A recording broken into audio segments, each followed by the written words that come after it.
Shalom Aleje, queridos hermanos y hermanas. Saluda a su hermano en el Mashiach Yeshua, hermano Leo, agradeciéndole la oportunidad que me concede de poder llegar hasta la comodidad de su hogar, donde quiera que usted nos sintoniza, reciba bendiciones de parte de Hakadosh Baruj Hu. Le agradecemos que estén pendientes de esta transmisión. Generalmente casi todos los Shabbat a estas horas estamos dando inicio y siempre agradecemos a los hermanos que estén pendientes de esta transmisión. Agradecemos al Eterno también porque Él nos ha permitido esta gran oportunidad, nos ha dado una semana más de vida y un Shabbat para descansar. Gracias a Él todo esto es posible. Así que sin más pérdida de tiempo vamos a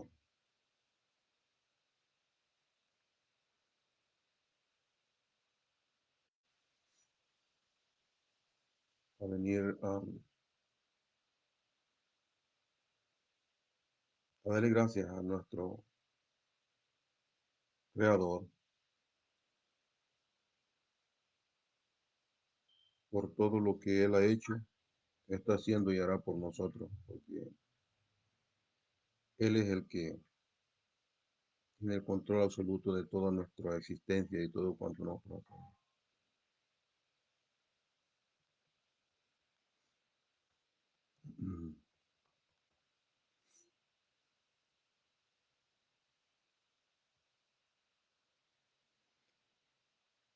Como les decía, queridos hermanos, para mí es un privilegio poderles servir.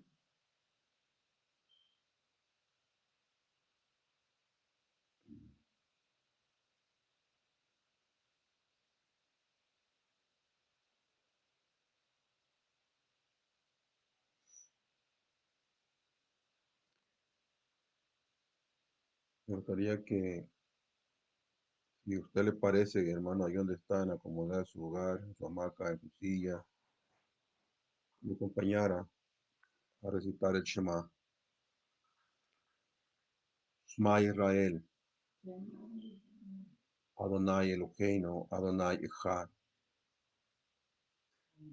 Shema Israel, Adonai Eloheinu, Adonai Echad. Shema Israel, Adonai Eloheinu, Adonai Echad. Y amarás allá a tu Elohim con todo tu corazón y con toda tu alma y con todas tus fuerzas.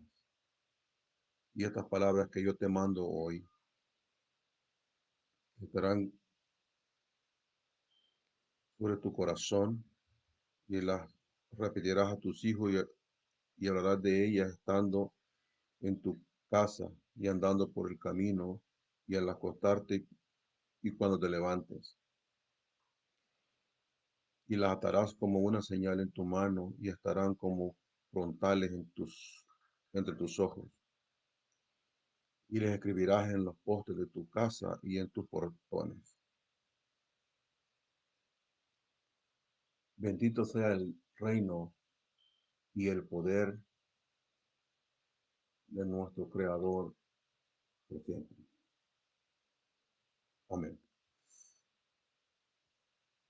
Bueno, ya con los hermanos que estamos en línea, ya saben los hermanos que vamos a estar ah, leyendo, estudiando el libro de los Hechos. Esta es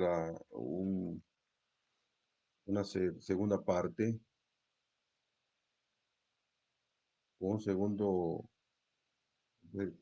capítulo de el libro de los Hechos. El sábado antepasado estuvimos hablando un poco del libro de los Hechos en su introducción, poniendo en contexto histórico, cultural, profético, la introducción al libro de los Hechos, de los Chulajín, de los apóstoles. Ahora vamos con la segunda parte siempre de la introducción también, porque pues el libro de los Hechos, usted sabrá, es un libro muy grande, muy extenso y estamos tratando la manera de ir parte por parte, casi por versículo. Así que, libro de los Hechos, parte número 2, ya, parte número 2. Y vamos a empezar, hermanos, en primer lugar, leyendo de Barín o Deuteronomio, capítulo 30, verso 1 al 6. De Barín, Deuteronomio,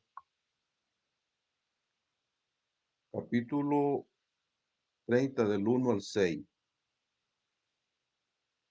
Dice, sucederá que cuando hubieren venido sobre ti todas estas cosas,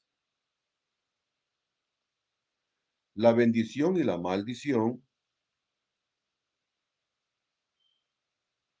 que he puesto delante de ti, y te arrepintieres en medio de todas las naciones a donde te hubiere arrojado ya tu Elohim, y te convirtieres, es decir, hicieres chubá, y retornares allá tu Elohim, y obedecieres su voz conforme a todo lo que yo te mando hoy, tú y tus hijos, y con todo tu corazón y con toda tu alma, entonces ya hará volver a tus cautivos, hará volver a tus cautivos. Que el Eterno bendiga a mi sobrino allá en Jiquilisco, me lo guarde y me lo cuide a él y a su familia. Shalom.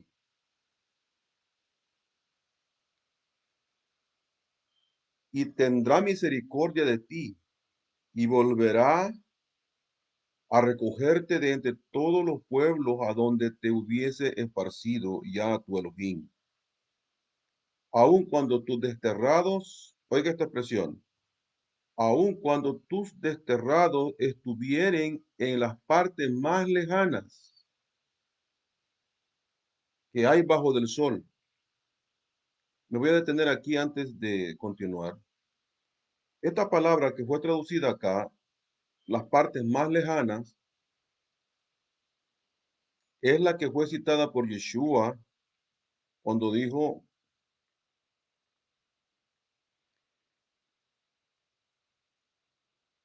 me seréis testigos en Jerusalén y a Judá, Shomrón y hasta lo último de la tierra.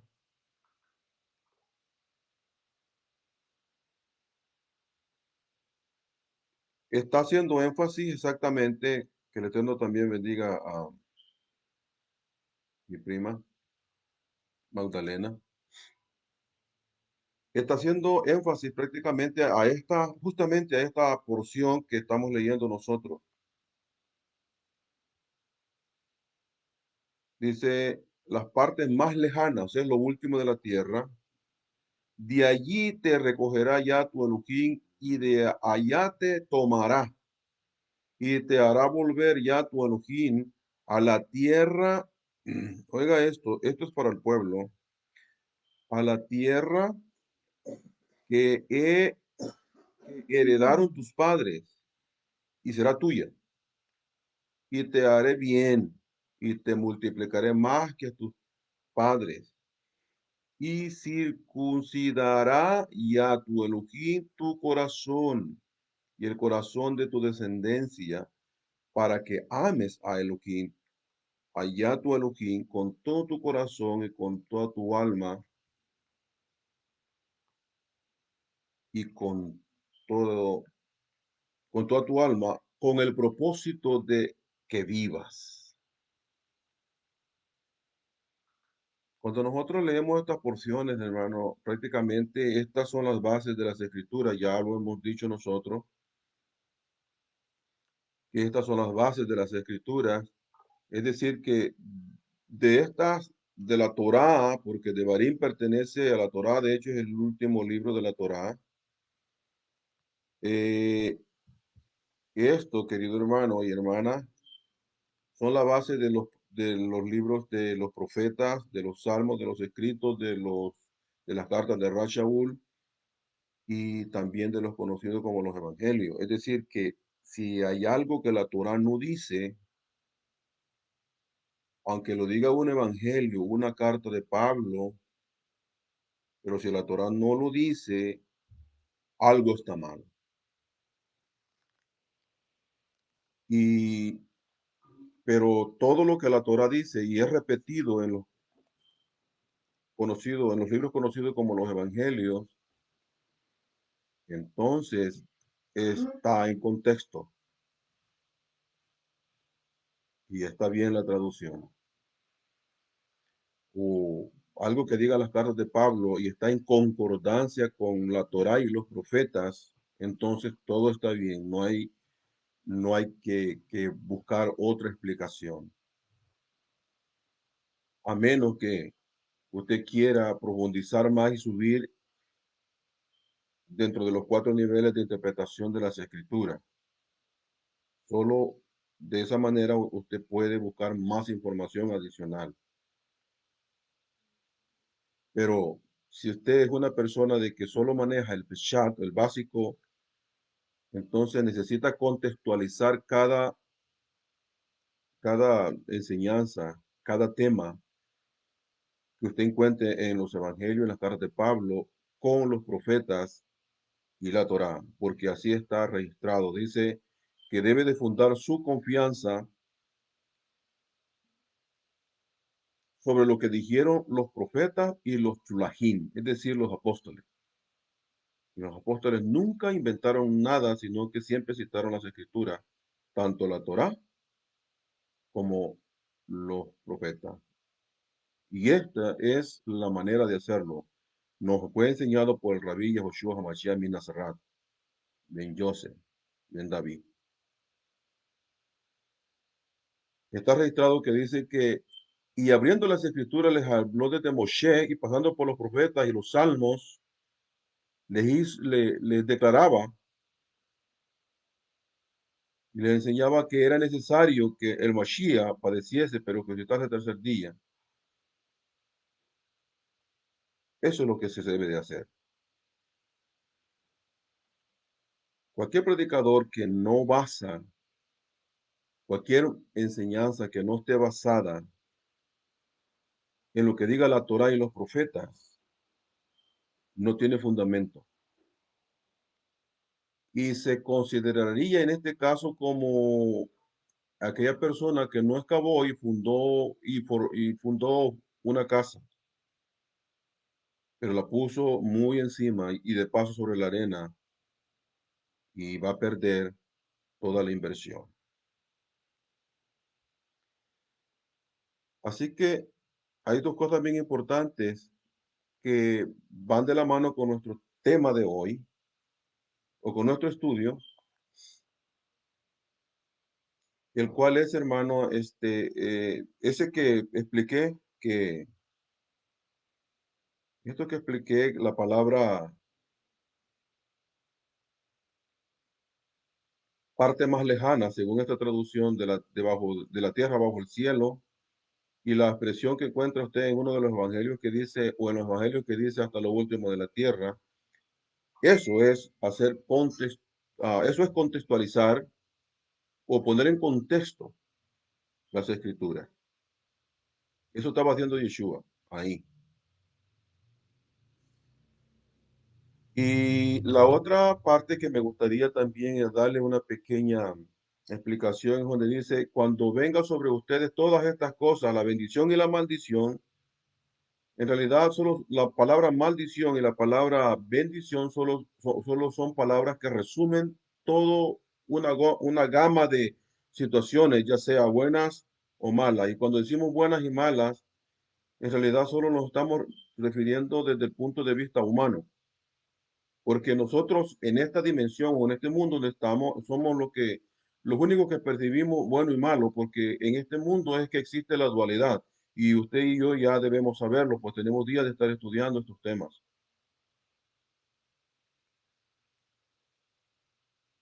Y como nosotros vivimos en este mundo, entonces podemos percibir lo que denominamos bueno y lo que denominamos malo. Mas, sin embargo, si nosotros subiésemos, subimos espiritualmente niveles de comprensión y de conciencia, nos daríamos cuenta de que después de que uno sube de a niveles espirituales, la dualidad desaparece. Y aquello que en este nivel básico, bajo, llamamos bueno y malo, en realidad, todo es un propósito del Eterno con la intención de mantenernos en línea para el buen propósito y cumplir nuestra misión por la cual estamos en esta tierra, porque aquí no estamos de vacaciones. Ni tampoco, hermano, estamos porque hayamos sido personas buenas, hablando o refiriéndonos a nuestras almas. Porque como hemos explicado que el alma existe antes del cuerpo, existe dentro del cuerpo y existirá después del cuerpo. Y en resumen, lo que en realidad nosotros somos es un alma, que es un ente divino y espiritual. Hemos dicho también que el cuerpo para el alma es como la prisión, es como la cárcel, donde se encierra cuando se introduce adentro, está limitada, mientras que fuera del cuerpo el alma es libre, no hay tiempo y espacio para ella. Y eso es lo que en realidad usted y yo somos, alma, ser vivo. Así que, con esto en mente, hermano, cuando dice la expresión bendición y maldición, significa que van a venir los sinsabores y los disfrutes o sea, dependientemente de exactamente de cómo nosotros nos comportemos. Pero nunca pasemos por alto de que lo que nosotros pensamos que es malo desde nuestro punto de vista es malo para el Eterno, en el sentido de que el Eterno está utilizando eso como para castigarnos. Eso no es el objetivo del Eterno ni el propósito de Él. Eso nos pasa, hermano, para que nosotros nos demos cuenta de que la dirección que llevamos, por decirlo de esta manera, no es la correcta. Y eso sirve como de una advertencia para que nos demos cuenta de que es el momento de hacer cambios en la vida. O, o acordarnos por lo menos de aquella expresión que dijo el profeta, párese en los caminos y pregunte por la senda antigua y anden por ella. Es decir, hay que hacer un alto y hacer un giro si es necesario. Hacer chubá, retorno de donde nos hemos desviado. Habiendo explicado esto, hermano, vamos a nuestro tema, porque lo que encontramos en el libro de los Hechos, acuerde, hermano, que es el cumplimiento de la comisión de Yeshua a sus talmidim para que vayan a estas ciudades. De hecho, tenemos acá, hermano, ¿qué podemos decir? Tenemos, am, como base, tenemos el Tratado de Hechos, está estructurado en base a 4 encomiendas generales. O sea, el libro de los Hechos es un tratado, acuérdense que es un tratado, como quien dice, una carta enviada para un personaje que para esa época en realidad era el Cohen Gadol en Jerusalén, uno de los hijos del sumo sacerdote en los tiempos de Yeshua, llamado Teófilo. Y es a él a que se le encomienda esta carta o se la describen para él, y por eso dice encomienda, por eso el libro de los Hechos es una encomienda dirigida, una encomienda dirigida a este varón, a este personaje. Y aquí descubrimos nosotros que encontramos el cumplimiento de la llamada Gran Comisión, y que esta llamada Gran Comisión en realidad tiene como base 4 encomiendas generales. Una de ellas es cuando dice, me seréis testigos. Acuérdense que es de la expresión, me seréis testigos, y dice, en Jerusalén. Luego dice, en Yahudá, en Shomron o Samaria, y luego encontramos la palabra que acabamos de leer en Deuteronomio, Deuteronomio capítulo 30, verso 1 en adelante, cuando dice los confines de la tierra, o las partes más lejanas, en algunas traducciones también. En hebreo la palabra es Beat Kesehaares, que se puede traducir y hasta lo último de la tierra. Esto es entre las naciones. Cuando los discípulos preguntan, o sea, Beat Kesehaares, ahí hasta lo último de la tierra. Pero ¿por qué tenemos, hermanos, que volver como a releer este libro, cuando este libro, hermano, es uno de los más importantes de lo que se conoce como el Nuevo Testamento? Porque nos cuenta la historia después de la ausencia, de la ascensión de nuestro Maestro, y nos cuenta la historia de los representantes y lo que hicieron ellos y dónde lo hicieron. Y es obvio de que ellos lo que están haciendo, o lo que está registrado en el libro de los Hechos, es nada más y nada menos el cumplimiento de la misión, o sea, del deseo del rabí hacia la comisión o la orden del rabí hacia sus seguidores más íntimos. Ellos, después que él ascendió, tienen la encomienda de ser testigos, número uno, de ser testigos, pues él les ha dicho, me seréis testigos. Y dice, me seréis testigo en Jerusalén, como parte número uno. Y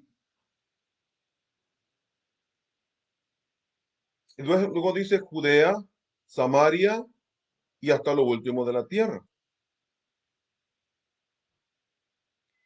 De inicio tenemos que darnos cuenta, hermano, de que una persona que es llevada como testigo para que testifique algo, esta persona debe de llenar al menos 2 requisitos. Y uno de ellos es haber visto, haber presenciado, haber estado ahí presente en la hora de que sucedieron o sucedió el, el caso, ya sea crimen o una firma o una declaración de juramento, lo que haya sido, pero si estuvo ahí, él vio, y también la otra es haber escuchado.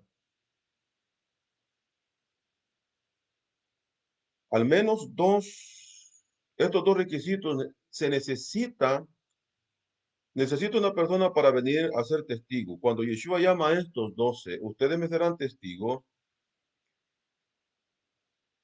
en realidad lo hace en base a que estos hombres habían estado con él desde que empezó su ministerio, habían visto todo el desarrollo del ministerio de nuestro Melech, sus hechos, sus palabras. Ellos habían sido testigos, no solo oculares, sino que también habían oído. De hecho, Pedro mismo hace énfasis en eso, dice, cuando nosotros que comimos y bebimos con él. Y cuando vimos, dice él, y estuvimos cuando él recibió el poder de parte de la majestuosa gloria, cuando se le dijo, tú eres mi hijo. Así es que ellos tienen tres requisitos. Ellos no solo tuvieron presente cuando hizo los milagros, cuando resucitó a los muertos, como en el caso de Elazar, para poner un ejemplo de los más grandes, o como para cruzar el mar caminando, o como para sanar al ciego o al cojo, y cuánto no podemos decir. Ellos estuvieron ahí presentes, ellos vieron, ellos oyeron la voz que él utilizó para poder llevar a cabo esos milagros, cómo combinó las letras hebreas para poder realizar milagros. Y vieron y oyeron, pero aparte de eso también fueron testigos cuando el Eterno lo embiste de poder en el monte de la transfiguración. Así está escrito por el Shaila Shimon Kefa, que ellos eran testigos cuando Yeshua mismo recibió el poder de parte de la majestuosa del Eterno, de la gloria de la divinidad misma. Así que tenían al menos tres requisitos indiscutibles para venir a ser testigos. Ahora, la pregunta que nos podemos hacer acá es esto. ¿Por qué tienen ellos que testificar en Jerusalén? Pues ya sabemos que en Jerusalén es donde habían pasado estas cosas. Jerusalén no era tan grande que se diga como para que no se dieran cuenta prácticamente que es lo que había sucedido. Podemos congestionar o cuestionar prácticamente de esta manera para profundizar más sobre y adquirir más información sobre el por qué tener que ser testigo en Jerusalén, cuando todo Jerusalén prácticamente se había dado cuenta de esto.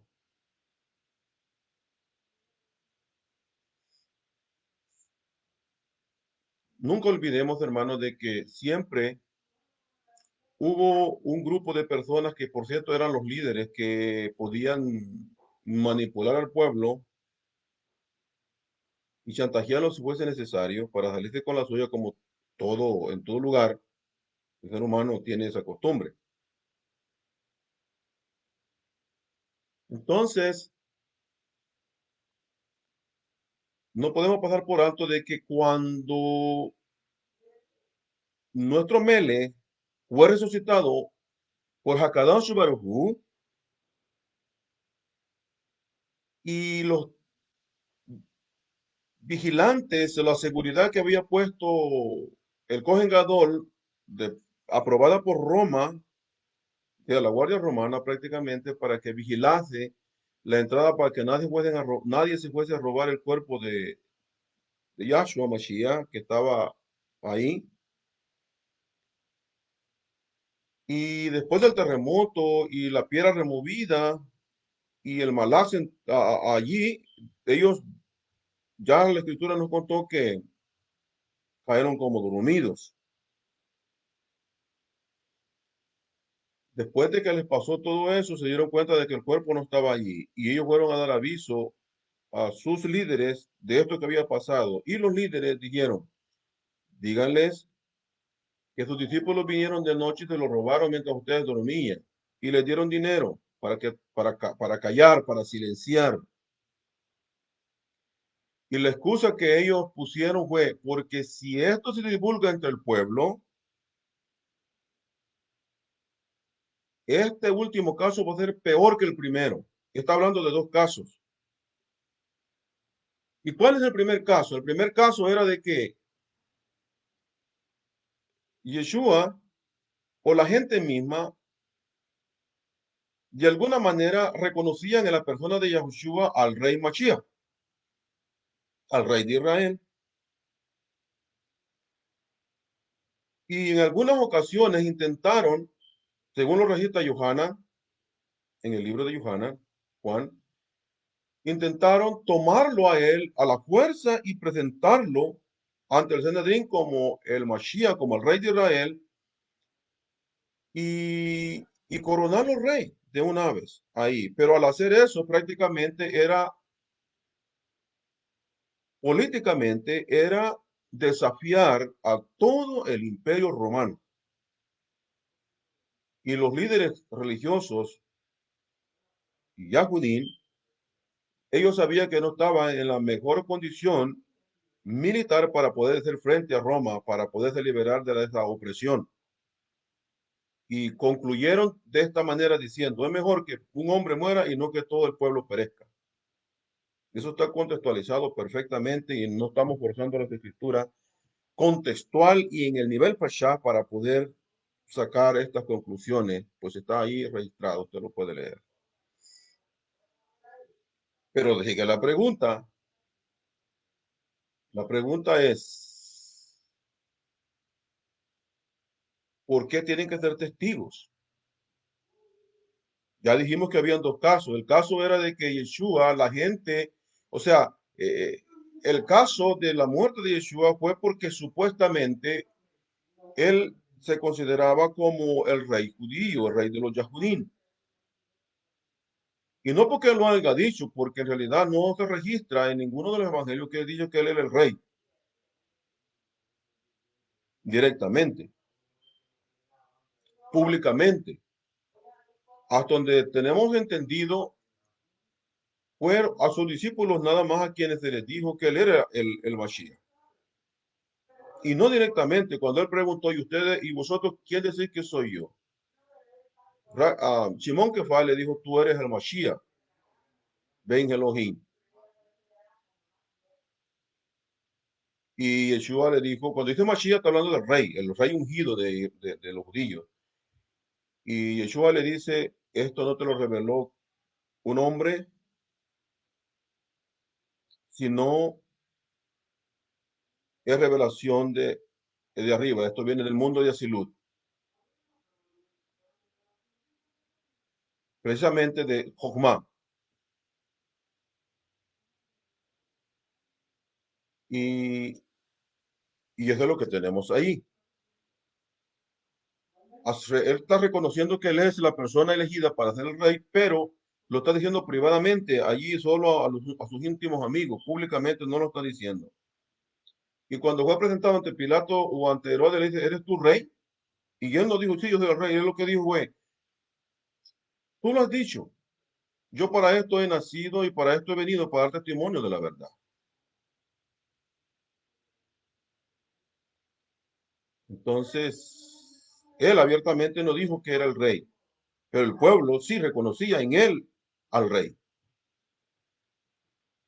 Y esa fue la causa, o sea, la causa principal prácticamente para que fuera condenado a muerte.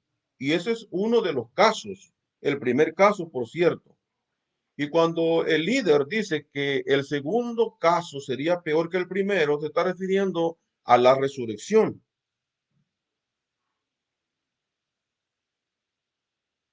La resurrección es el segundo caso. Si el pueblo se entera de que este personaje que antes había sido casi obligado a sentarse en el trono, a ocupar el trono davídico, si este pueblo se entera de que esta persona que antes ellos querían declarar rey, ha resucitado, entonces el pueblo ya no dudaría para nada para declararlo rey, y entonces entrarían en guerra con Roma. Ese es el otro caso. Así de que la cuestión, cuando Yeshua dice, me seréis testigos, es prácticamente basado en el sufrimiento que él ya les había dicho que iba a padecer, pero que al tercer día resucitaría y de ahí ellos iban a ser testigos, porque ellos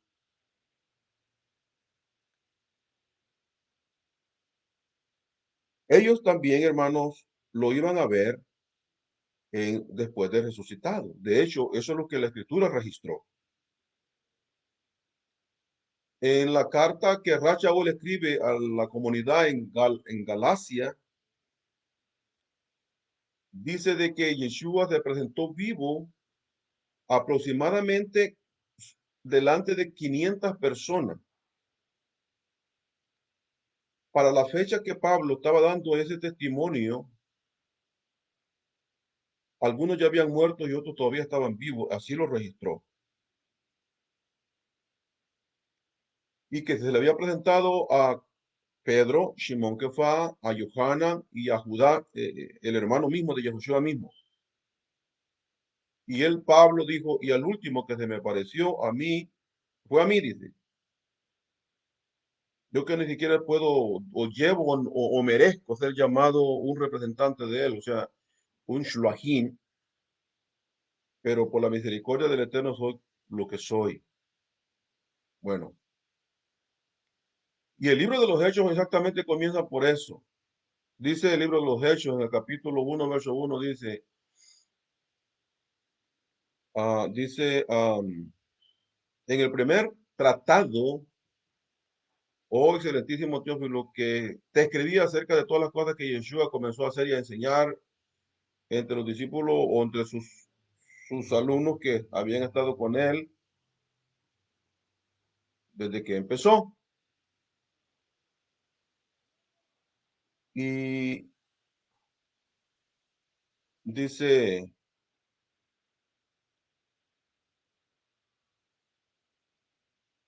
y él fue muerto, pero también fue resucitado y se apareció con pruebas indubitables, y esta es la otra parte importante.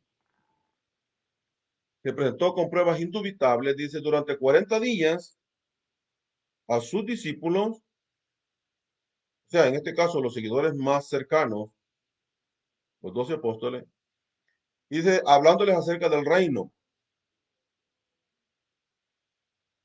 sea, que estamos hablando de un periodo de 40 días. Ahí se enfoca el segundo caso, que quiere ocultarlo los líderes del pueblo y que el resto de la nación no lo sepa. Ese es el caso más peligroso para ellos. Por eso dicen que si la primera causa fue polémica, esta otra sería peor, si la gente se llega a dar cuenta, pues. Así que invierten todo el esfuerzo posible para poder mantener en secreto y oculto la resurrección de nuestro Mele Yahshua Mashiach. Y es aquí donde entra el papel más importante de los seguidores y aquellos testigos que Yeshua mismo había ya comisionado y les había ordenado. Cuando les dijo, ustedes me seréis testigos en Jerusalén y a Judá, Samaria y hasta Bejaret, les va bien, hasta lo último de la tierra. El testimonio de los discípulos tendría que estar basado, en este caso, en la resurrección. Por eso tenemos en el libro de los Hechos 40 días. O sea, estos 40 días prácticamente son podemos decir que son el tiempo suficiente que se requiere para poder asegurarte de que lo que tú vas a testificar tenga sentido, tenga base, sea creíble. Y los discípulos mismos dan testimonio de eso cuando dice que ellos comieron y bebieron con él después de resucitado. Y se presentó a ellos, no todo el pueblo, sino a los que había elegido de antemano. Y así está registrado en las escrituras. porque ellos eran los que iban a ser testigos. Ahora, ¿quiénes eran los que, para quiénes iban a testificar? ¿A favor de quién? ¿Y para qué había un grupo de personas que necesitan el testimonio de otras personas para poder sacar beneficio de lo que había sucedido? ¿No sería eso una buena pregunta? Ahora bien, nos encontramos al final de los 40 días y Yeshua está terminando de trinear, de preparar. Yeshua se ha llevado 40 días. ¿Sabe qué significa 40 días? La expresión de 40 días prácticamente tiene como objetivo en la cultura del pueblo,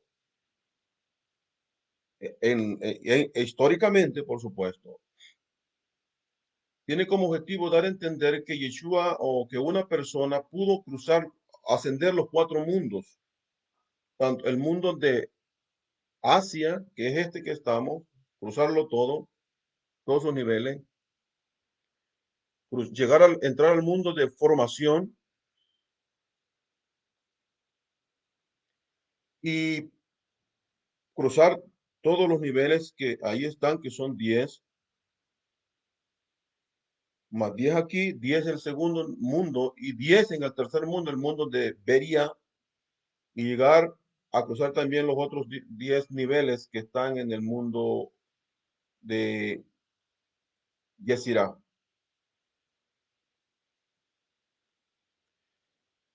Son 40 días, exactamente lo mismo que Yeshua, los días que Yeshua utilizó para empezar su ministerio, cuando se fue 40 días también al desierto, como está registrado.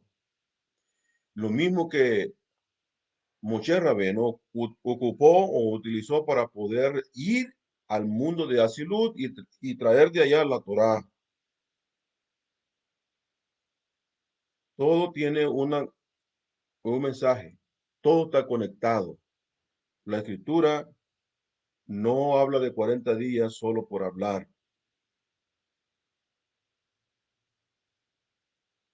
Nadie puede escalar dos niveles en un día, tiene que escalar un nivel diariamente, no más. Es imposible hacerlo. Es más, la mayoría de la gente no sube, mejor baja, espiritualmente hablando. Entonces, cada día es un nivel. Tenemos 40 días, son 40 niveles, 10 niveles en cada mundo.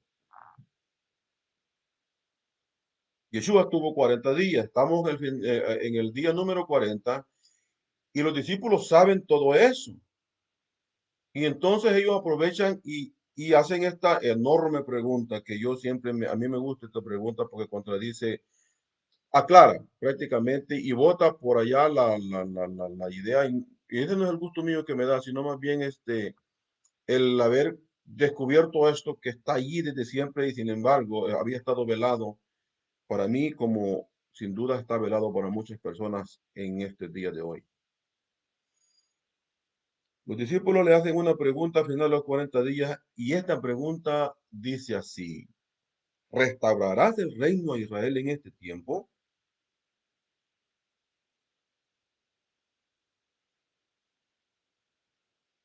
La palabra tiempo, hermano, no significa como nosotros en nuestras culturas, que un cierto horario. La palabra tiempo significa en hebreo, la palabra tiempo es moedín. Y la palabra moedín, el significado que tiene es cita, un tiempo señalado para citado, una cita en un tiempo señalado. Y a eso se ha sido traducido como las fiestas en las escrituras, traducidas al español. Fiestas.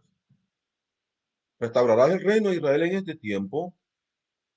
Y quiero destacar, hermano, lo que ya algunas veces he dicho, de que se supone, en el mundo cristiano se maneja la idea de que Yeshua y sus discípulos son los que empezaron a formar la iglesia y que ellos son la base de la iglesia, ¿no? Y se supone que la iglesia tiene una cita para el cielo, según los mensajeros de hoy en día. Pero lo curioso y lo contradictorio está en esta pregunta. Si usted lee conmigo, se va a dar cuenta que la pregunta no tiene nada que ver con el mensaje que se predica hoy en día.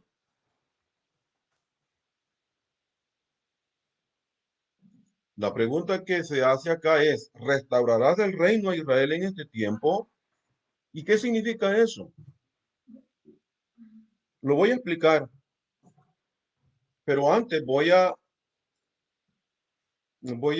tratar la manera de aclarar la idea de una cita al cielo, como estaba diciendo al principio, de que si Yeshua y sus discípulos son los que fundan o son la base de la llamada iglesia de hoy en día,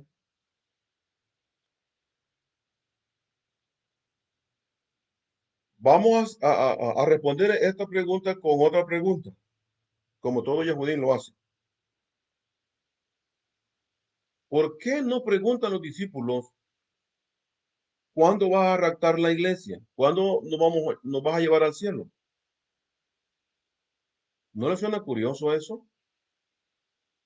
Porque ellos, en lugar de decir eso, en lugar de pedirle a él cuándo es que nos vas a llevar al cielo, porque ellos no preguntan eso y en vez de eso mejor dicen, ¿le vas a restaurar a Israel el reino en este tiempo?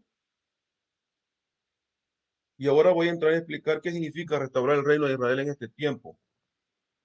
Ya sabemos, hermanos, de que desde el rey Shaul, el primer rey de Israel, hijo de Sid, pasando por David y Salomón y los hijos de Salomón y todo el resto de reyes que hubieron en la casa de Yahudá,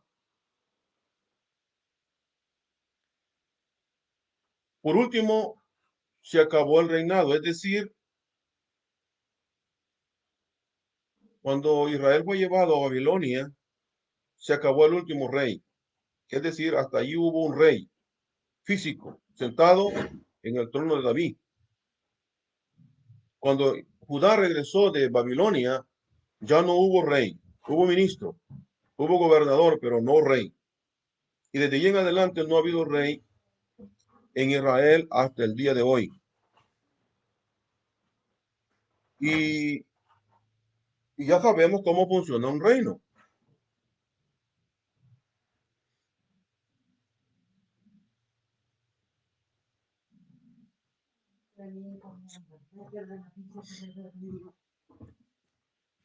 Eh, el reino de Israel, o sea, un reino se estructura de esta manera. Primeramente está el rey, que es el cabeza, se puede decir, el líder. Pero detrás de él están sus asesores, una corte. En hebreo o en Israel se llama el Sanedrín o no, en hebreo no es Sanedrín, es ¿cómo se llama en hebreo? Um, Se me escapa el nombre en hebreo, pero se traduce Sanedrín, que está formado por 71 jueces de Israel. Es como aquí en este país, la Corte Suprema. Están los ministros, están los embajadores, usted sabe que es una estructura, es un gobierno, liderado en este caso por el rey. Y pues este rey, junto con todo su equipo, prácticamente controla todo el territorio que le pertenece a ese país, a ese pueblo. Mientras no esté un rey y no esté estructurado de esta manera, con sus respectivos cortes, con sus respectivas autoridades activas, Me explico, con todas las leyes funcionando de impuestos y qué podemos decir nosotros, de todo lo que es un país moderno hoy en día, así como funciona, justamente debería funcionar Israel. No estaba funcionando de esa manera. No había rey. El Sanedrín que estaba allí estaba siendo manipulado de alguna manera por la autoridad romana. Y algunas cosas no se les permitía, aunque ellos fuesen como el din de allí de Israel. El Beit Din, por cierto, ese es el nombre de la corte en Israel, el Beit Din. Entonces, tanto así que cuando llevaron a Yeshua ante Pilato le dijeron a nosotros no se nos permite ejecutar a nadie. ¿Por qué ellos dijeron eso? La Torá sí dice que pueden ejecutar a alguien que va en contra del Eterno y de la Torá. Pero alguien alguien los había, ¿cómo le puedo decir? Alguien los había limitado para que ya ellos no llegaran hasta ahí. Y por eso dijeron ellos que no tenían la autoridad de hacerlo y se lo llevaron a Pilato porque Pilato sí lo podía hacer. Así que estaban siendo restringidos, no tenían toda la autoridad completa que la Torá les concedía para ejecutar o para llevar a cabo sentencias. Así es que ese Beit Din estaba prácticamente restringido en ese tiempo. No estaba funcionando. El anhelo del pueblo nunca fue, hermano, ir al tercer cielo, al cuarto cielo. O sea, no es la base esa. El anhelo del pueblo es tener su rey y una vez más ser independiente, quitarse a Roma de encima, quitarse la opresión de Roma que los aplastaba, tanto con impuestos como violando sus derechos, por no decir también sus mujeres. Y cuánta cosa hace alguien que invade, usted sabrá. Así que lo que tenemos allí, hermano, es que se necesita, cuando los discípulos dicen, le va a restaurar el reino a Israel en este tiempo, eso implicaría de que, además de sacar al imperio romano de allí, militarmente hablando, y se tendría que dar la ceremonia para establecer y de poner al rey sentado en el trono y luego ser estructurado. ¿Se acuerda que Yeshua le dijo a sus discípulos? Ustedes que han dejado tierra, padre y madre y todo lo que han dejado, van a recibir trono para sentarse conmigo en mi reino, para que juzguen las 12 tribus. ¿Se da cuenta usted? Tiene sus asesores, sus ayudantes, un rey. Todo eso no estaba funcionando en los tiempos de Yeshua. Y cuando los discípulos preguntan si va a restaurar el reino, está hablando de todo eso, todo un reino estructurado. A lo cual Yeshua responde que no es en ese tiempo, y que ellos, esa generación presente, no eran las personas indicadas para recibir la información cuándo, en qué tiempo o en qué fiesta eso iba a suceder, o en qué año más que todo. Lo único que con los que los consoló diciéndole que iban a recibir Coa, o sea, poder, cuando viniera sobre ellos Ruach HaKodesh, o sea, la presencia, la Shekinah, conocida en hebreo como la Shekinah, la presencia de Hakadosh Baruch Hu, o sea, la emanación del mundo de Asilut.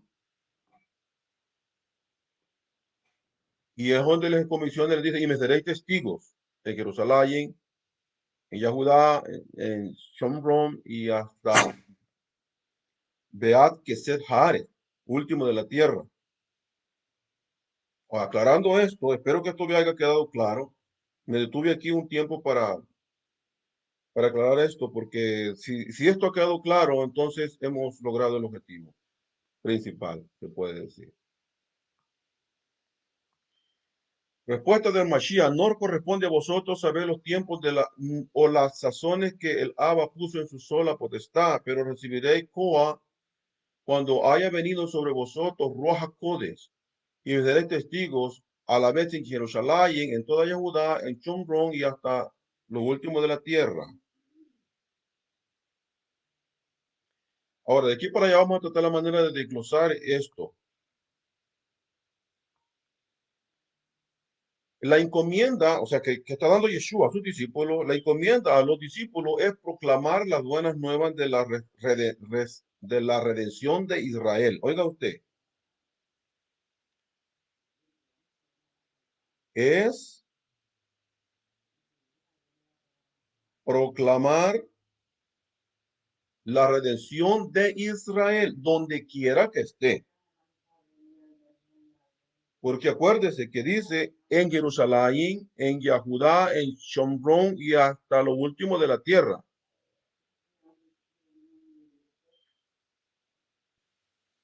Con miras a la implantación del reino del Eterno a través del gobierno de Israel, siendo ellos mismos los testigos de que el Mashiach, o sea, el Redentor, el restaurador de Israel, ya se ha manifestado en la persona del Rabí Yahushua Misnazarat. Y esto a través del ejemplo, porque Yeshua prácticamente es la persona ideal a seguir. No solo porque habla bonito, que de hecho lo hace, no solo porque puede combinar la Torá e interpretarla muy correctamente, que lo hace también, pero sino también el estilo de vida, un estilo de vida que Yeshua, hermano, presentó durante todo su periodo de existencia en la tierra, de donde no tenía prácticamente la intención de la avaricia, la intención del egoísmo, la intención de aquel germen de la codicia. Yeshua era fue en su ministerio una persona ideal que implementaba prácticamente la idea de ser una persona, un sadiquín que da sedacá, una persona de que no retiene el esfuerzo de sus logros, sino más bien los comparte con sus semejantes, especialmente con aquel que necesita. Y él aconseja diciendo de que cuando lo hagan, que no lo hagan con tacañez. Es más, él dice, da una medida rebosante y remecida, porque con la misma medida, con eso serás medido. Así es que él es la persona ideal, la persona ejemplar, la persona a seguir. Y todas aquellas personas, hermanos, que recibieron el mensaje o la enseñanza de nuestro Mele, no solo oralmente, sino también el ejemplo vivido, vivieron de la misma manera. Hoy en día, hermano, cualquier persona que se dice llamar un seguidor del rabí, debería de conocer el estilo de vida del rabí. Y él mismo dijo, bástale al alumno ser como su maestro. Número uno. Número dos, Rashaul dijo, sean imitadores o seguidores de mí como yo lo soy del Mashiach. ¿Qué quiere decir eso? ¿Sabe qué digo? Rashaul, yo, aunque tengo derecho, no hago uso de mi derecho. Mis manos trabajan para costearme mis gastos. O sea, no era una persona que trataba la manera de enriquecerse, de sacar provecho, aunque tuviese derecho. ¿Entiende usted ahora cuál es el punto ahí? Ese es el estilo de vida. Un estilo de vida sano, un estilo de vida de no acaparamiento y tener, sino un estilo de vida, hermanos, como dijo Yeshua, conformado con lo que tenéis, basta cada día su propio afán, no se preocupen por el día de mañana. ¿No es ese el mensaje de él? Yo puedo preguntarle a cualquier persona que es líder y predicador en cualquier púlpito que esté,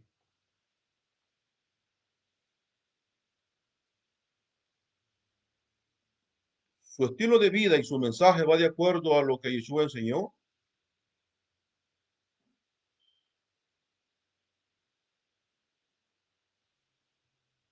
Responda de usted solo.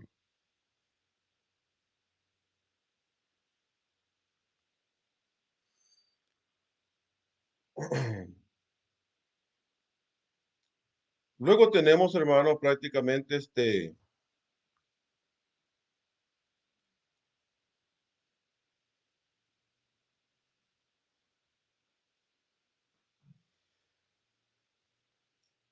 bueno, estamos hablando de la encomienda. La encomienda de los discípulos es proclamar las buenas nuevas de la redención de Israel, con miras a la implantación del reino del Eterno a través del gobierno de Israel, siendo ellos mismos los testigos que el Mashiach es el redentor y el restaurador de Israel, ya sea que ya se ha manifestado en la persona del Rabí Yahushua de Nazaret y a través de su ejemplo.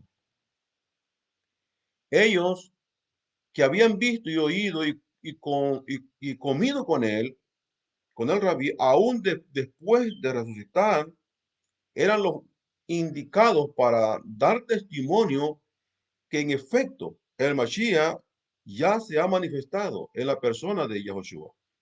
Ahora solo quedaba esperar que el resto de la nación de Israel, no una organización religiosa, sino un pueblo, un país, pues vaya, aclarando,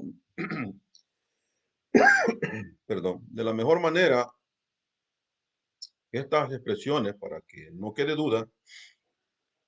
Si la persona elegida para ser rey ya se ha manifestado, el resto lo tiene que, depende del pueblo. Es el pueblo el que tiene que hacer shubá, o sea, retornar tanto a la Torá como al Eterno.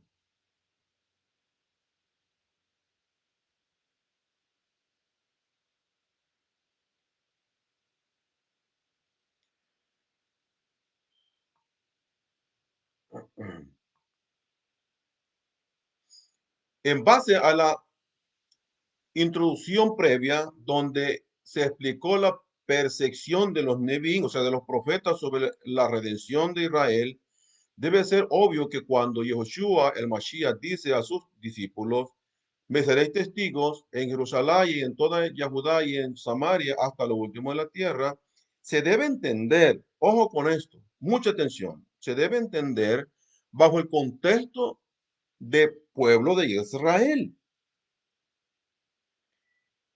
Es decir, sus discípulos serían testigos a los descendientes de Israel que estén en Judea, en Samaria,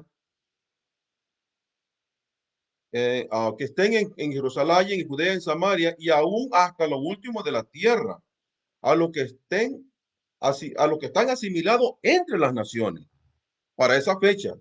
Y hoy, mucho más, porque mientras el tiempo pasa, más el pueblo se asimila.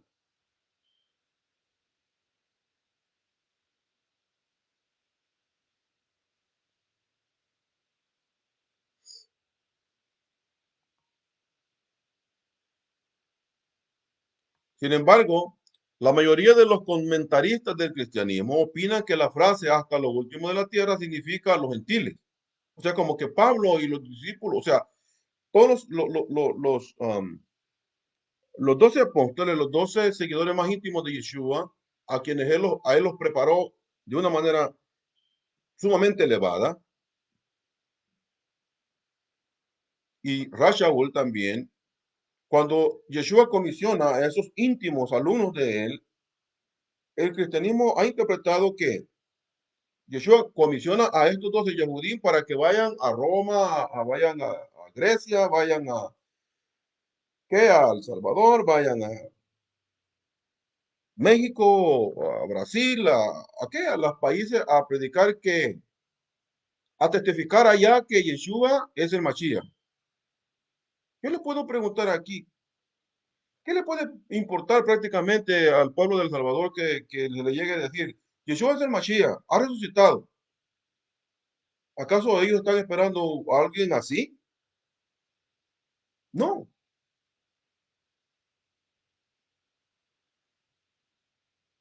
a menos que sean parte del pueblo que estén allí, sí, porque a ellos sí les conviene, lo necesitan, lo esperan. Y es el cumplimiento prácticamente de la misión, de la existencia de ellos como pueblo, aún estando entre las naciones. Y eso lo vamos a ver más adelante.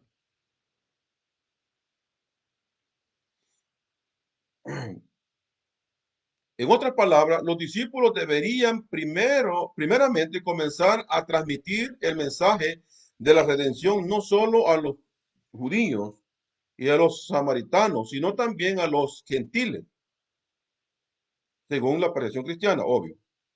Esta interpretación no solo es un grave error, sino que además descontextualiza totalmente el libro de los hechos. O sea, lo pone aparte, lo hace un libro histórico nada más, alejado de la Torá y de los profetas y de los salmos. Lo desconecta. Y ese no es nuestro objetivo. Esta interpretación solo puede venir de alguien que no es Israel y que quiere verse presente o representado en el texto, formando parte en el texto, formando y participando,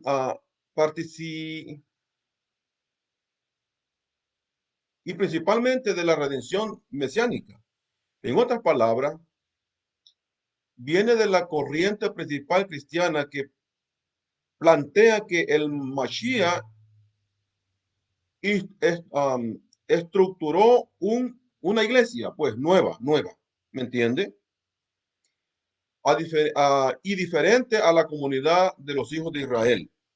Esa es la idea que se maneja desde el catolicismo hasta el protestantismo. Todo el mundo religioso cristiano, esa es la idea, que una iglesia nació en Pentecostés. Eso es lo que se maneja. En efecto, en todas las naciones que sean temerosas del Eterno, gracias a la luz de Israel, se beneficiaría de la redención de Israel. Por tanto, se puede decir que de alguna manera forma parte de la redención mesiánica, pero no, de- pero no desde la percepción en que la religión cristiana lo ha presentado. Es decir, desde el momento que comienza el proceso de la redención, los gentiles temerosos son bendecidos como consecuencia de que la redención mesiánica llega hasta los descendientes de Israel que están entre las naciones. Y esto es lo que es más importante. Ok, déjenme parafraseárselo acá para usar palabras más comprensibles, más sencillas para explicar esto.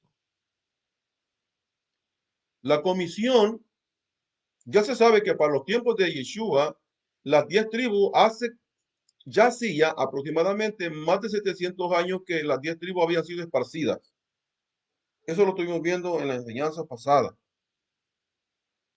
Las 10 tribus fueron llevadas del territorio del norte por Salmanasar y esparcidos por todo lo que es Asia Menor. Y el reino del norte, que estaba conformado por las 10 tribus, desapareció, quedando al sur solo el reino del sur, es decir, el reino de Yahudá. Pero cerca de 250 años después de que las tribus del norte fueron llevadas, también las dos tribus del sur, Yahudá y Benjamín, fueron llevados a Babilonia.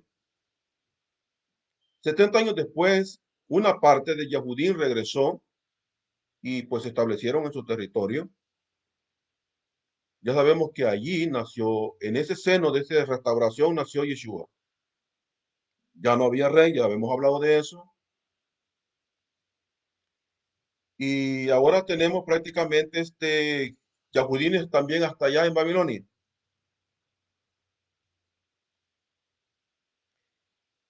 Y el pueblo, en lugar de buscar sus tierras, fueron alejándose más y más y más de sus territorios, buscando quizás mejor clases de vida, transmigrando de país en país. Y hasta el día de hoy, usted sabe lo que ha pasado, cómo el pueblo ha sido perseguido, no solo los yahudín, sino también todo el pueblo, incluyendo las 10 tribus. Hoy en día sabemos de que gran parte de esas 10 tribus no solo yacen en Asia Menor, sino también en Europa, como también los yahudín en Europa. Y aquí en América, ¿qué podemos decir?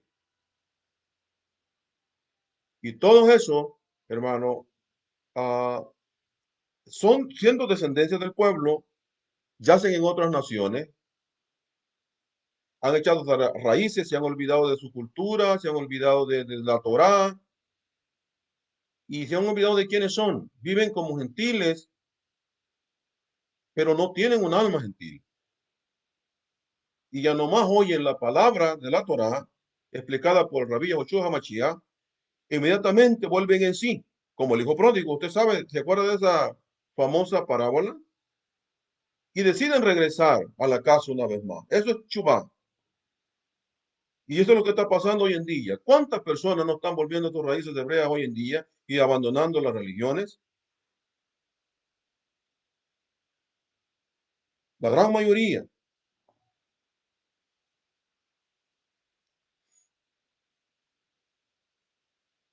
Y es prácticamente a raíz del mensaje de la Torá. No, no por el mensaje o a través del mensaje del cristianismo. Porque una pieza que hace falta ahí es que el cristianismo predica un mensaje sin Torá. En el cristianismo, la Torá se da por, ¿cómo le puedo decir? Por descontinuada. La Torá es algo que no se predica, no se enseña por el hecho mismo de que en la mente del mundo cristiano, la Torá no aplica supuestamente a la iglesia naciente en Pentecostés. Eso aplica al pueblo de Israel en el caso de que exista, pero en su enfoque principal, para ellos la Torah dejó de existir la Torah como base de regla de vida, según el cristianismo, por supuesto, no me vaya a malentender.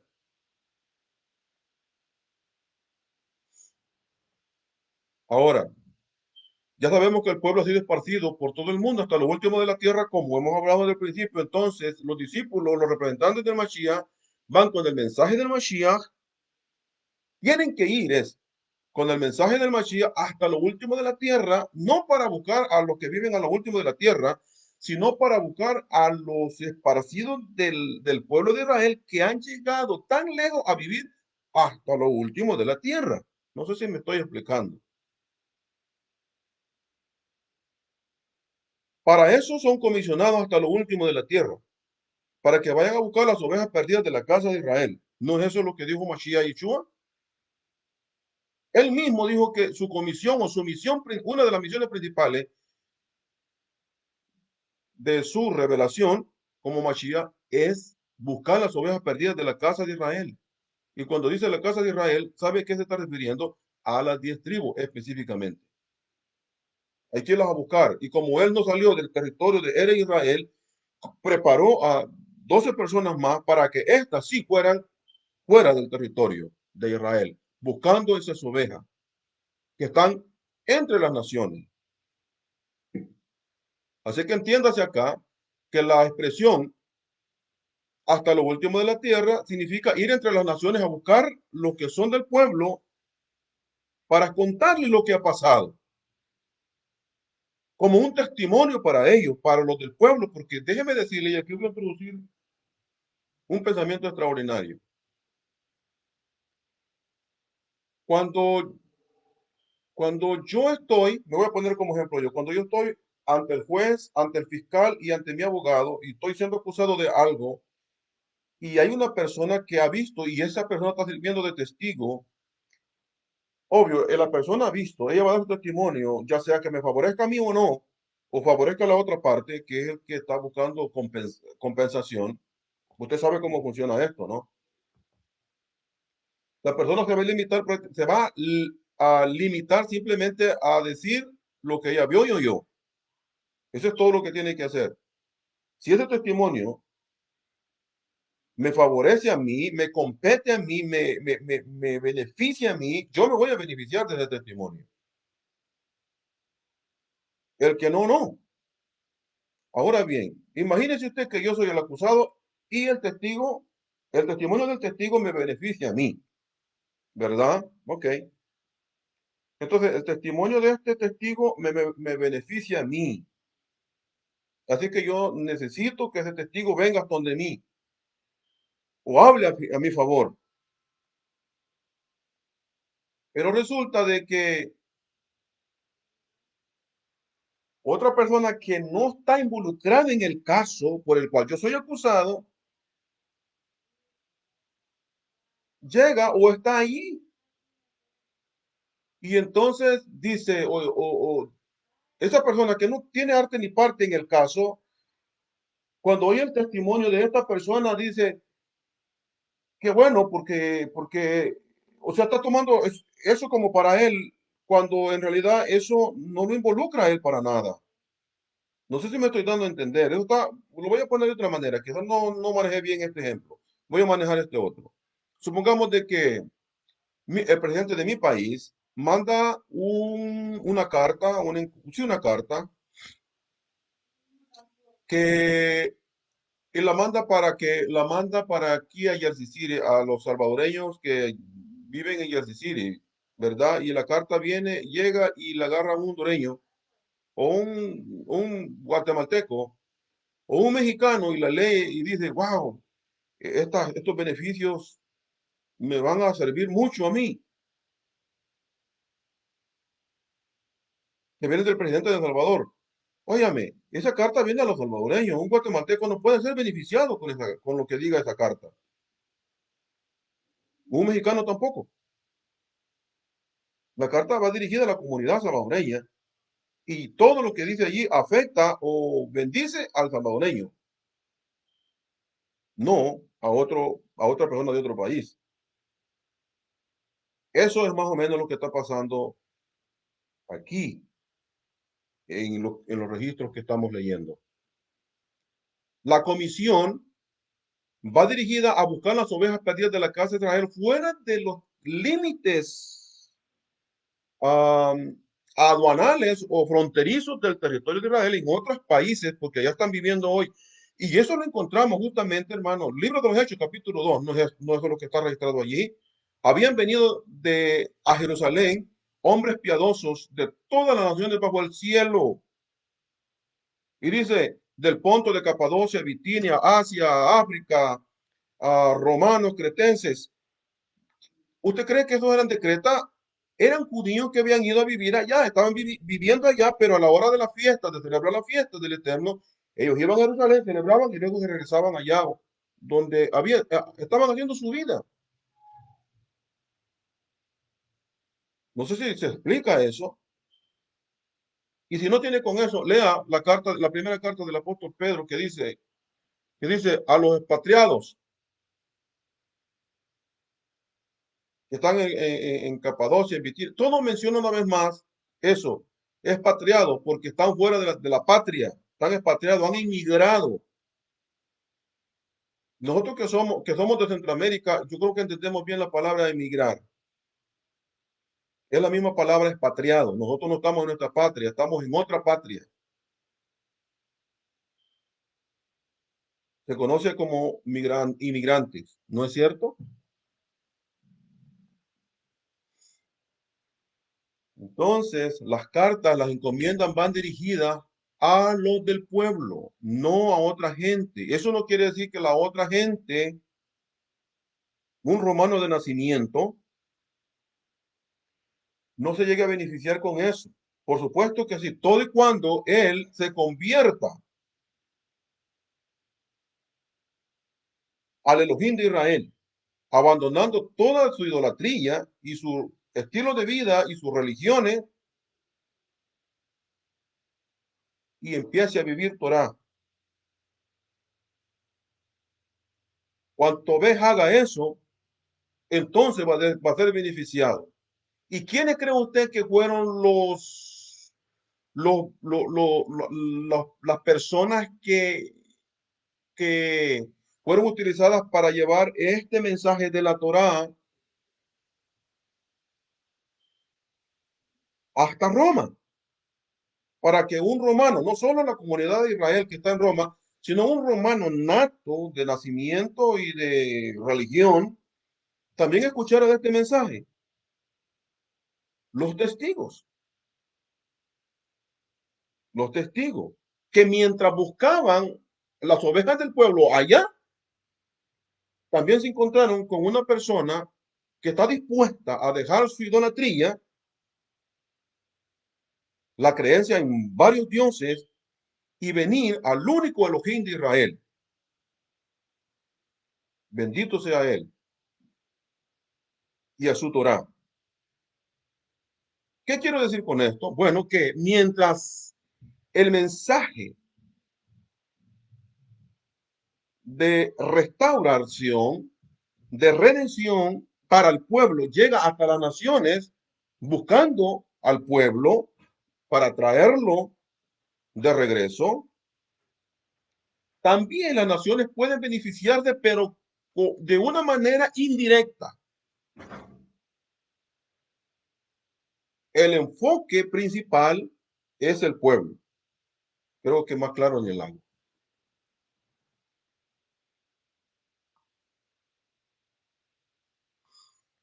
En efecto, todas las naciones que sean temerosas del Eterno,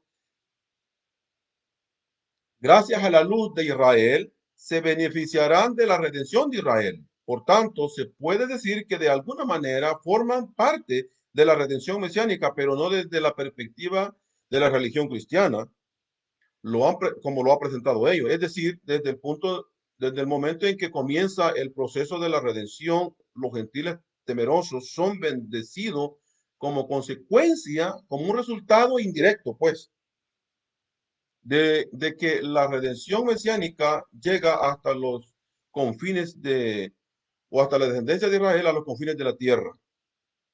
Miremos lo que dice, vaya conmigo para que vea que esto que yo le estoy diciendo está sustentado en las escrituras, que no me lo estoy inventando. Scarja o Zacarías capítulo 8 verso 13 dice, y sucederá que como fuiste maldición entre las naciones, la palabra entre las naciones en hebreo es Bagoin, casa de Judá y casa de Israel, ve los dos reinos, ¿veo? Así, así como fueron maldición, así os salvaré, casa de Israel, así os salvaré para que seáis bendición. O sea, la pregunta que nos podemos hacer es, ¿cómo es que Israel entre las naciones va a bendecir a las naciones? Exactamente, cuando para buscarlos a ellos llegue este mensaje de la Torá a través de Yeshua el Mashiach y sus seguidores. Así es como las naciones van a ser bendecidas. ¿Me explica hoy?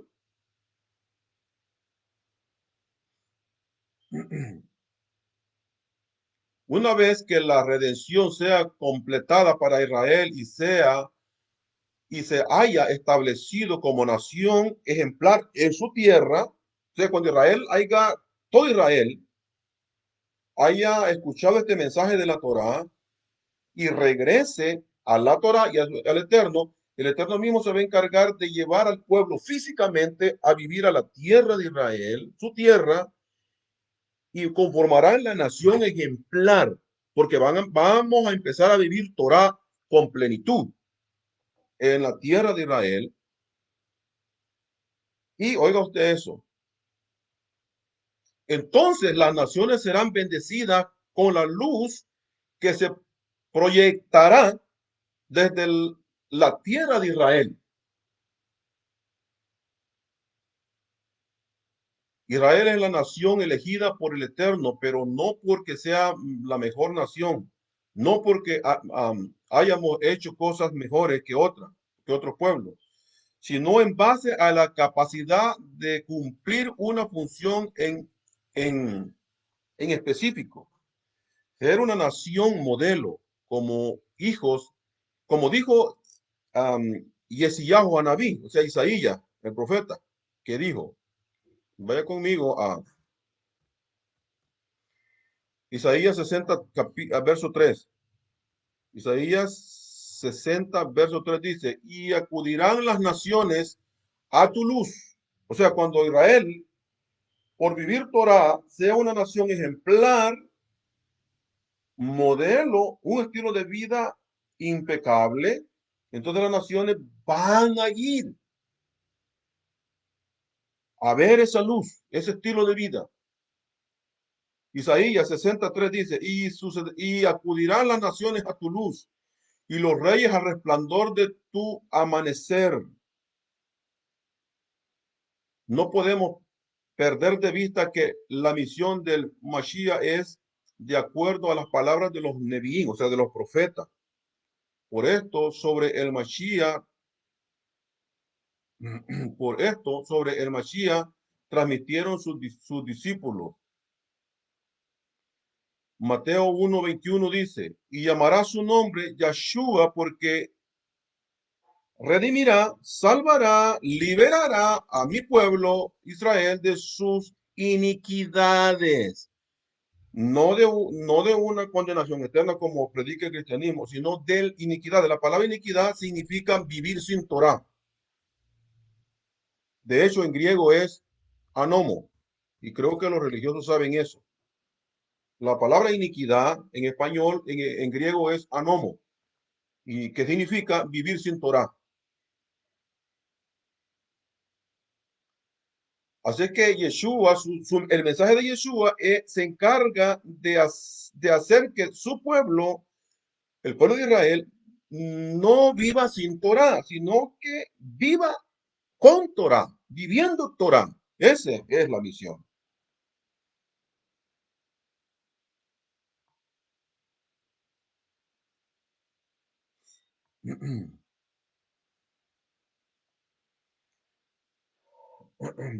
El anuncio de la redención mesiánica está destinada al pueblo de Israel donde quiera que se encuentre.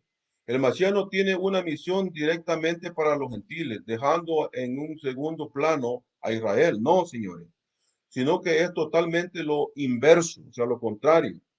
La misión del Mashiach está dirigida a los descendientes de Israel dentro de la tierra de Israel o entre las naciones, donde quiera que estén, como está escrito o como está dicho. Mateo, vaya conmigo, Mateo capítulo 15, verso 23 al 24, dice, pero él no le respondió palabra y acercándose a sus discípulos le rogaron diciendo, atiéndenla, pues viene gritando tras nosotros.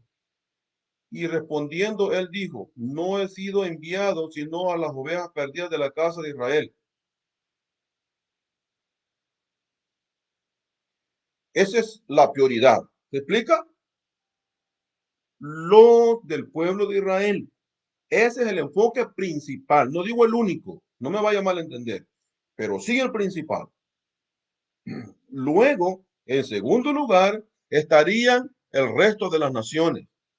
Lo siento, pero así es. Esa es la realidad de las escrituras. Y esto es históricamente y contextualmente y escritural. Consecuentemente, la redención de Israel impactará positivamente al resto de las naciones, pues ellas serán iluminadas, como dijo Isaías, el profeta. Capítulo 61, verso 1, que dice, el Espíritu del Eterno está sobre mí, el Eterno me ha ungido para llevar buenas nuevas. Y el capítulo 61, verso 11 dice, porque como la tierra produce su, porque como la tierra produce su renuevo y como el huerto hace brotar su simiente, así el Eterno, Elohei, hará brotar justicia y alabanza delante de todas las naciones. Oiga, delante de todas las naciones. O sea, ¿quiénes se van a levantar? delante de todas las naciones. Su pueblo que está allí esparcido. Por esta razón, Yahushua el Mashiach restringió su misión a los miembros de Israel, y dentro y fuera de la tierra de Israel, sabiendo que si Israel logra ser luz, entonces el resto de las naciones serán iluminadas. Él sabe eso.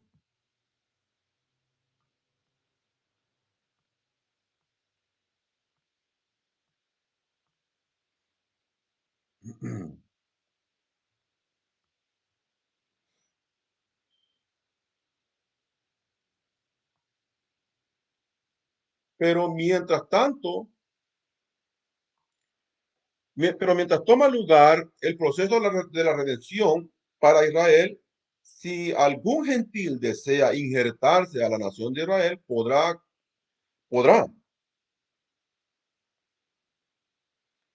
y tendrá que conducir su vida como un miembro de Israel, con los mismos compromisos y obligaciones.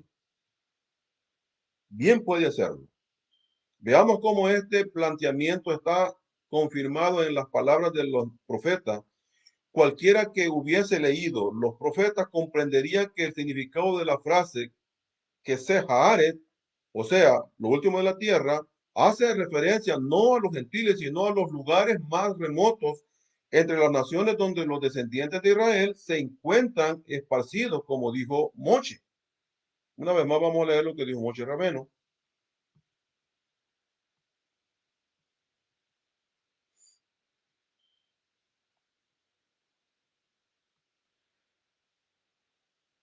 Deuteronomio de Barín 28:64 dice, el Eterno te dispersará,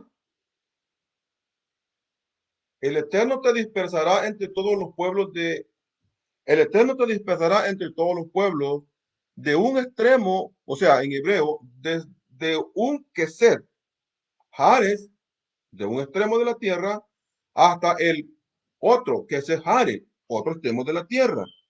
Y allí servirás a otros dioses de madera y de piedra que ni tú ni tus padres habéis conocido. Bagoy, entre las naciones, no hallaréis descanso. ¿Ven? Y Deuteronomio 33 dice, entonces, ya tu Elohim restaurará tu buena fortuna. Esta palabra fortuna usted sabe que no es hebrea. Y y se compadecerá de ti y volverá a reunirte de todas las naciones por donde te haya dispersado. Una vez más, y volverá a redimirte de todas las naciones por donde te haya dispersado o expatriado.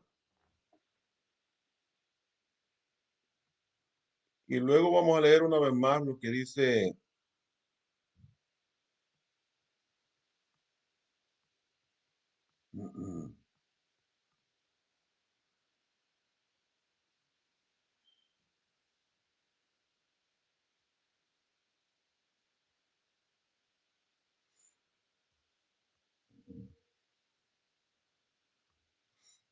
Deuteronomio capítulo 30, verso 3, que dice, entonces ya tu Elohim restaurará tu buena fortuna. Ya leímos ese.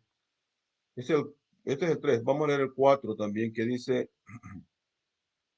Deuteronomio 34 dice, si tus desterrados están en los confines de la tierra, de allí ya tu Elohim te recogerá y de allí te hará volver. Hasta aquí, déjeme decirle, hermano, que llevar el mensaje fuera del territorio de Israel implica buscar las ovejas perdidas del pueblo, las que viven entre las naciones, para que vuelvan. Ese es el objetivo principal de la comisión. Y para aclarar el punto, ya dijimos de que si un gentil, mientras el mensaje llega buscando a los hebreos dentro del pueblo, de las naciones, él escucha ese mensaje y se convierte en pueblo, en miembro del pueblo, y forma y se une a la comunidad de allí, entonces es parte del pueblo ya. O sea, lo que quiero decir con esto es de que la puerta para que entre gente de las naciones no está cerrada. Ha estado abierta siempre, lo está y lo estará para que cualquiera que quiera entrar, entre. Pero nunca podemos pasar por alto que el objetivo principal es buscar el pueblo, porque mientras Israel no sea restaurado, redimido de donde quiera que esté, traído una vez más y forme la nación modelo, las naciones van a seguir esperando por la bendición que emanará desde el pueblo de Israel, desde Jerusalén. Una vez más, Isaías 62:11 dice, el Eterno ha proclamado hasta que es Jare, lo último de la tierra. Decía la hija de Sión, o sea, Israel, he aquí, tu redentor viene o vive. Isaías 49:5 al 22 dice, poca cosa es que tú seas mi siervo para levantar a las tribus de Jacob y para restaurar a los que quedaron de Israel. Te haré, te haré por luz a las naciones, para que mi redención alcance hasta que se jare lo último de la tierra. Mira, estos vendrán de lejos. Así dice el eterno Elohim. He aquí levantaré hacia las naciones mi mano. No a las naciones, sino la mano a levantar hacia las naciones para que el pueblo que está allí lo vean. ¿Me explico? Traerán a tus hijos en brazos y tus hijas en hombros serán llevadas. Esa es la promesa de Kadosh Baruj.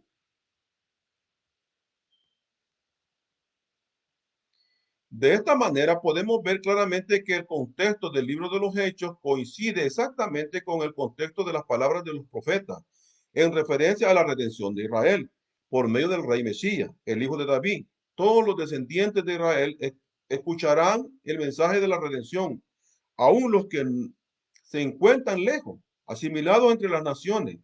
De esta manera queda confirmado una vez más que cuando Yahushua el Mashiach dijo, me seréis testigos en Jerusalén, en Judá, en Chonrón, hasta lo último de la tierra,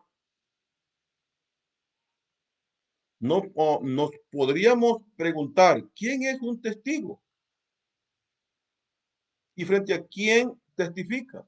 ¿A quién beneficia su testimonio? ¿Y quiénes son los involucrados? Así que cuando Yahushua dijo esto, o sea, hablando de testigo, no está haciendo referencia a quienes serán los individuos que escucharán la redención. No. O sea, cuando Yahushua dice, me seré testigo, o sea, hasta lo último de la tierra, cuando Yeshua dice eso, no está diciendo que, o sea, la idea no es que las personas van a escuchar el testimonio, las personas de las naciones de allá son las que van a escuchar el testimonio. No.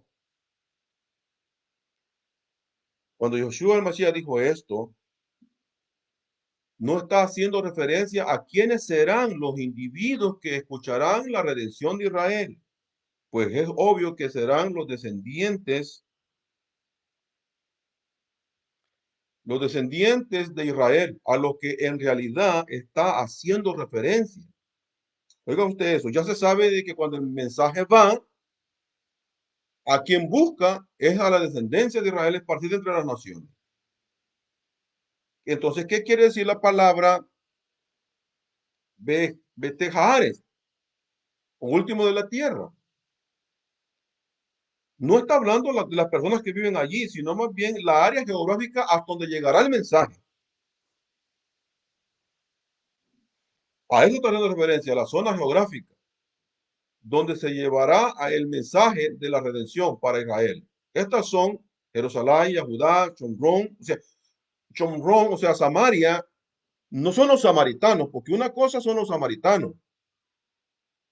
Los samaritanos son la gente que componen el pueblo. Eso está como yo soy de Usulután. Usulután es el nombre de la ciudad. Pero nosotros los que vivimos y conformamos ese pueblo, se puede decir esa ciudad, nos, nos, nos nos hacemos llamar así, usulutecos. No sé si se entiende esto. Lo mismo los que viven, bueno, cualquier persona que es de cualquier ciudad, no es lo mismo México que el mexicano o los mexicanos, ¿verdad? No es lo mismo Guatemala que los guatemaltecos. No es lo mismo Honduras que los hondureños. ¿Se da cuenta usted? Entonces, aquí cuando dice Samaria, es el territorio, no está diciendo los samaritanos. No sé si me explico. Cuando dice Jerusalén, es la ciudad. Obvio que la gente que está allí es la que va a oír eso. Pero el enfoque no está en el gentilicio, sino en el área geográfica. Judá es todo lo que domina todo lo que domina todo el territorio que dominan los judíos, controlan y gobiernan ellos. En esa época de Yeshua, por supuesto. Esa zona, a toda esa zona ellos tendrían que llegar. Y cuando dice hasta lo último de la tierra, significa aquellas áreas geográficas donde quiera que esté un miembro del pueblo. Yo creo que ahora sí se explicó claro esta cuestión.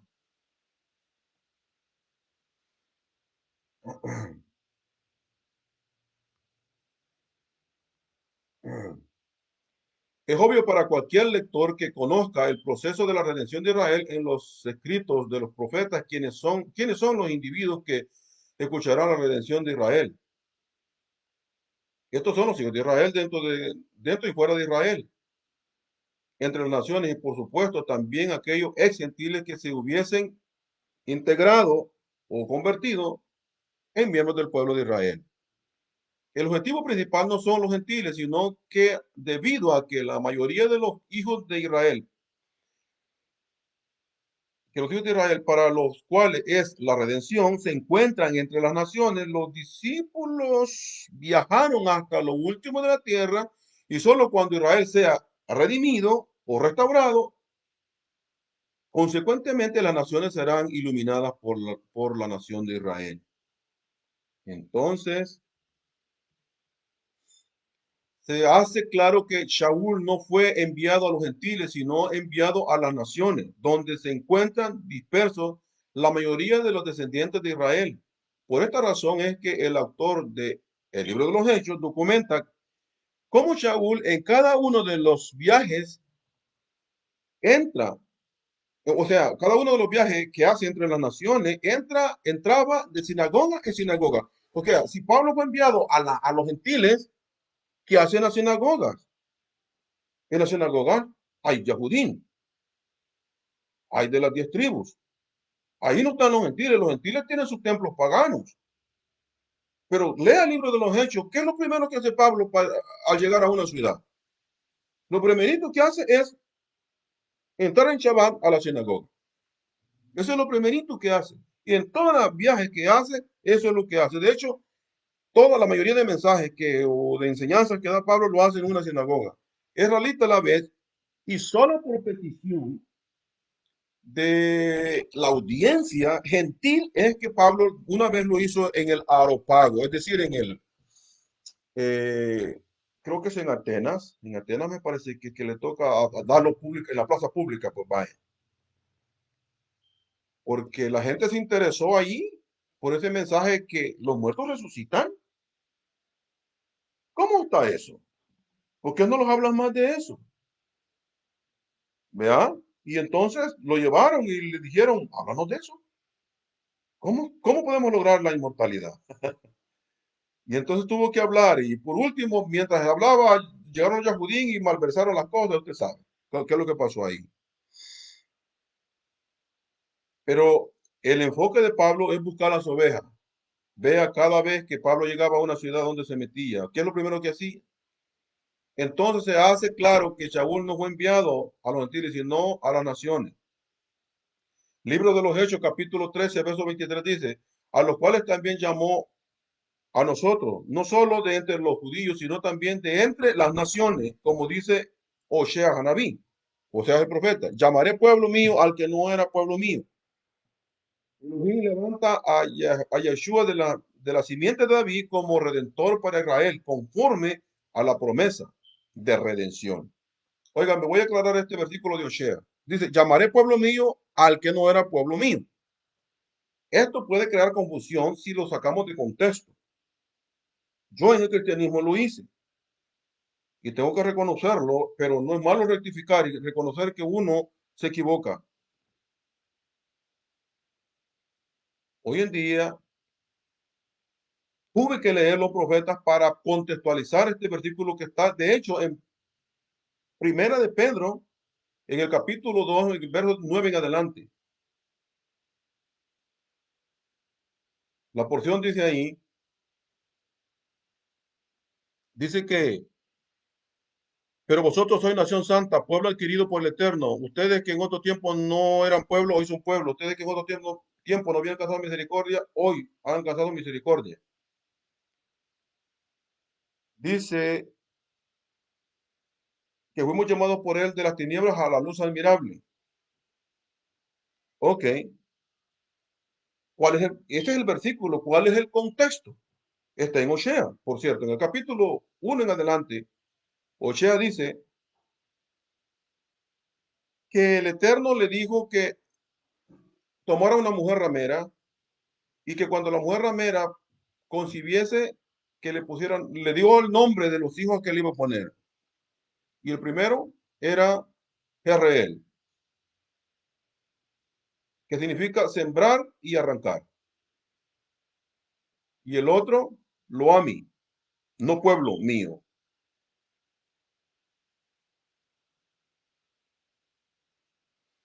Y el tercer, no misericordia.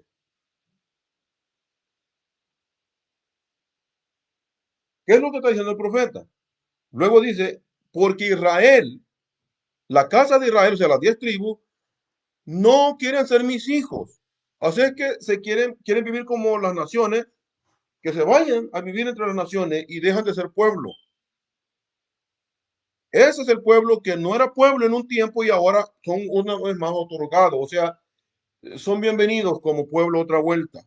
Ese es el texto y el contexto. Lamentablemente, la mayoría de nosotros no contextualizamos nuestro mensaje ni nuestros textos cuando disertamos un mensaje y los desconectamos. Pero el mismo pueblo que ya no dejó de ser pueblo en Osea, ahora Pedro dice, ahora son pueblo. ¿Ve?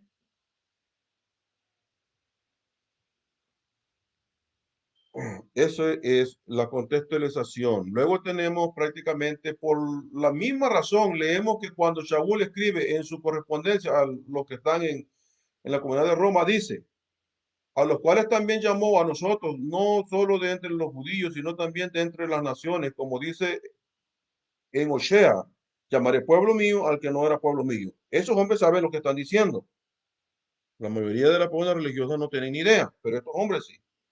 Y por último tenemos que dice, y claro, está que el profeta Osea en el capítulo 2 no se refiere a los gentiles, sino a los descendientes de las 10 tribus que están entre las naciones. Decir lo opuesto es tergiversar la palabra de los profetas y los escritos de Shaul.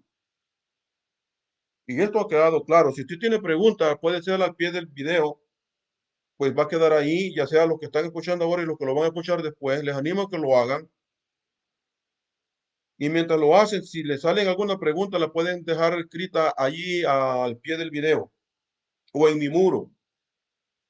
Y yo estaré dando respuesta a continuación. Pero cada pregunta debe ir de acuerdo al tema que estamos tratando ahí en el video.